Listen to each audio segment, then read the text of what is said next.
ابھی بعض کاموں کو کرنے میں بڑا مزہ آتا ہے اور مجھے بھی زربخت کی ڈرائیوری کر کے بڑا مزہ آ رہا ہے۔ ابھی زمین پر پاؤں مارتی ہوئی چلی گئی۔ دلاور نے بھی گاڑی کی چابی اٹھائی اور زربخت کو لینے چلا گیا۔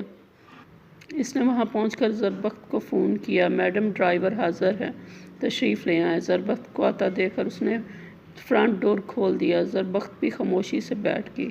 کانفرنس کیسی رہی وہ اس کی طرف دیکھ کر بولا، ٹھیک تھی۔ اس نے مختصر سا جواب دیا۔ کھانا کھا لیا ہے؟ نہیں۔ اس کے پوچھنے پر اس نے نفی میں سر ہلا دیا۔ تو تم اتنی دیر سے بھوکی ہی ہو؟ دلاور حیران ہونے کے ساتھ ساتھ پریشان بھی ہوا۔ کھانا کھانے کو دل نہیں چاہ رہا تھا۔ ابھی دلاور کچھ بولنے ہی والا تھا کہ بابا جان کا فون آ گیا۔ السلام علیکم بابا جان۔ جی ٹھیک ہوں بابا جان، زربخت بھی ٹھیک ہے بابا جان، آج شاید ہم نہ آ سکیں۔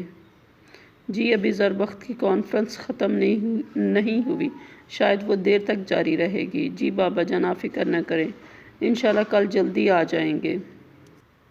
میں رات کو زربخت کی بات آپ سے کروا دوں گا۔ اللہ حافظ۔ بابا جان سے بات کر کے اس نے لمبی سانس کھینچی۔ پتہ نہیں آپ بابا جان سے بار بار جھوٹ کیوں بول رہے ہیں، کیا کر رہے ہیں آپ؟ وہ سر ہلاتے ہوئے الجھے ہوئے لہجے میں بولی، خوار ہو رہا ہوں اور مجھے ہونے دو۔ جب مرد کے سر پر کوئی عورت سوار ہو جاتی ہے تو وہ خوار ہی ہوتا ہے، میں بھی ہو رہا ہوں۔ لہجہ پھاڑ کھانے والا تھا۔ تمہارے لیے میں نے اپنے سارے کام چھوڑے، مگر تمہارا منہ ہے کہ سیدھا ہی نہیں ہو رہا۔ زربخت میں نے بڑی کوشش کی کہ تمہیں مطمئن کر سکوں، مگر لگتا ہے اس کے لیے میں پوری عمر بھی کوشش کرتا رہوں تو کامیاب نہیں ہو پاؤں گا۔ تم اپنی اور میری زندگی خود ساختہ دکھوں میں جھونک رہی ہو۔ دلاور اپنا سارا غصہ گاڑی کی سپیڈ پر نکال رہا تھا۔ پتہ نہیں آپ مجھ سے کیا چاہتے ہیں؟ آنکھوں میں نمی تیرنے لگی تھی۔ تمہیں خوش دیکھنا چاہتا ہوں، مگر تم ایسا کیوں چاہو گی؟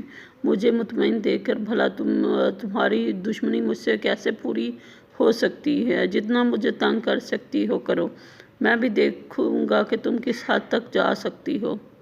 کرو میری اور اپنی زندگی اجیرن، میں اب تمہیں نہیں روکوں گا۔ آپ مجھ سے اتنے تنگ ہیں تو مجھ سے شادی مت کریں۔ اب وہ رو دی۔ بس رونا تمہارا محبوب مشغلہ ہے۔ وہ گاڑی ایک ریسٹورنٹ کے سامنے روک چکا تھا۔ مجھے بھوک نہیں ہے، آپ مجھے واپس حویلی لے چلیں۔ انہوں نے گاڑی کا دروازہ زور سے بند کیا اور اسے اترنے کا اشارہ کیا۔ اس کے تیور دیکھ کر زربخت کو اترنا ہی پڑا۔ یوگی کھانے کے بعد وہ پوچھنے لگا۔ اس کے پوچھنے پر اس نے اس بات میں سر ہلا دیا اور ویٹر کو چائے کا آرڈر دینے لگا۔ زربخت بہت تھک چکی تھی۔ چائے نے اس کے اعصاب کو کافی حد تک پرسکون کر دیا۔ اس نے کرسی سے ٹیک لگا کر آنکھیں بند کر لیں۔ دلاور اسے غور سے دیکھ رہا تھا۔ تھکن اس کے چہرے سے عیاں ہو رہی تھی۔ چلو زربخت، یہ سونے کی جگہ نہیں ہے۔ دلاور کے پکارنے پر اس نے آنکھیں کھول دی۔ اپنا بیگ اٹھا کر اٹھ کھڑی ہوئی۔ زربخت، تمہیں کیا لگتا ہے کہ شادی کے بعد ہم دونوں خوش نہیں رہیں گے؟ تمہیں ایسا کیوں لگتا ہے؟ تم صرف وہم کا شکار ہو۔ تمہارے چہرے پر جب دکھ کی پرچھائی دیکھتا ہوں تو خود کو مجرم محسوس کرنے لگتا ہوں۔ تمہارے دکھ کی وجہ صرف اور صرف میں ہوں۔ اگر میں ابیحہ کو چھوڑ دوں تو کیا تمہارا یہ دکھ ختم ہو سکتا ہے؟ اگر تمہیں میری غیرت کا خون کر کے ہی خوشی مل سکتی ہے تو میں تمہارے چہرے سے دکھ کی پرچھائی کو ختم کرنے کے لیے اپنی غیرت کو ختم کر لوں گا۔ جھک جاؤں گا میں زربخت تمہارے سامنے۔ جو میری مردانگی کی شان ہے میں اسے چھوڑ دوں گا۔ میری غیرت کو یہ کہاں گوارا ہے کہ جس عورت کو میں نے اپنے لیے پسند کیا ہے ساتھ کسی اور مرد کا نام آئے۔ کچھ دن میری محبت میں تڑپے گی، روئے گی اور پھر اس کے زخموں کو مرہم لگانے کے لیے کوئی اور ہاتھ آگے بڑھیں گے اور وہ اپنے آپ کو ان ہاتھوں کے سپرد کر دے گی۔ بولو زربخت، چپ کیوں ہو؟ میں تمہیں خوش دیکھنے کے لیے کچھ بھی کر سکتا ہوں۔ آپ جو مرضی کریں مگر مجھے مت الجھائیں۔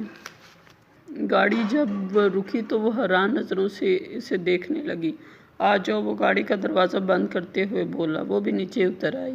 چیئر لفٹ اب آہستہ آہستہ اوپر کو جا رہی تھی۔ زربخت کا دل بھی اس کے ساتھ ہی ہچکولے کھا رہا تھا۔ اب اب زربخت کے لیے نیچے دیکھنا بھی محال تھا۔ اس نے خوف سے آنکھیں بند کرتے ہوئے دلاور کے کندھے پر اپنا سر رکھ دیا۔ دلاور مسکرا دیا۔ تم عورتیں جس عہدے پر بھی پہنچ جاؤ، اپنے آپ کو جتنا بھی مضبوط بنا لو، لیکن اندر سے ڈرپوک ہی رہتی ہو۔ ذرا ذرا بات پر اندیشے تمہیں گھیر لیتے ہیں۔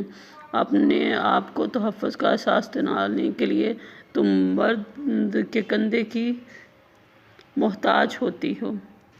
بند آنکھوں سے خاک ان نظاروں سے لطف اندوز ہوگی۔ زربخت کو جب اپنی غلطی کا احساس ہوا تو اس نے فوراً دلاور کے کندھے سے اپنا سر ہٹا لیا، مگر پھر خوف نے گھیر لیا۔ وہ اب خوف سے کانپ رہی تھی۔ دلاور نے اس کے کندھوں پر اپنا بازو حمایل کر دیا۔ میرے ہوتے ہوئے تمہیں خوف زدہ ہونے کی ضرورت نہیں ہے زربخت۔ گھر میں کسی سے ذکر مت کرنا کہ ہم کہاں کہاں گئے تھے۔ اس نے بے اختیار اس بات میں سر ہلا دیا۔ خدا خدا کر کے چیئر لفٹ سے اترے تو زربخت کی جان میں جان آئی۔ شام کی سرخی نے اندھیرے کی چادر اوڑھ لی تھی۔